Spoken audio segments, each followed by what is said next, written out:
Assalamu alaikum wa rahmatullahi ta'ala wa barakatuhu. Sunana Lawal Ahmad, jarumi a masana'antar fina-finai Umar Hashim a fim ɗin Izzasu. Ina ma buta kallon shahararren fim ɗin mai suna Izzasu.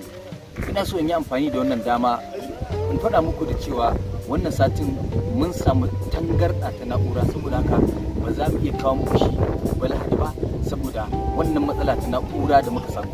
Amma dai insha Allah muna sa ran za mu kawo muku shi ranar Laraban nan mai zuwa a maimakon ranar Lahadi ta gobe, saboda matsalar da muka samu dole sai mun magance ta. Sannan mun gaya muku wannan ne domin ku san cewa ba wai fim ne ba kasa ba kuma wai mun tafi wani ba, an samu matsala ne ta na'ura kamar yadda muka samu a wancan satin, to wannan satin ma haka muka ƙara samu ta.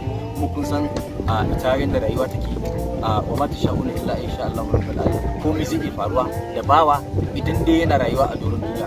Shi yasa muka ci zamu wannan bidiyon domin mu gaya muku cewa gobe Lahadin nan ba za mu samu wannan tun Izzasu ba a Bakuri TV, amma dai insha Allah ranar Laraba za mu saka muku karfe 8 na dare, da fatan ba za ku ji haushi ba. Muna tare da ku a kowane irin hali, a kowane irin yanayi. Wassalamu alaikum wa rahmatullahi ta'ala wa barakatuh. Nagode.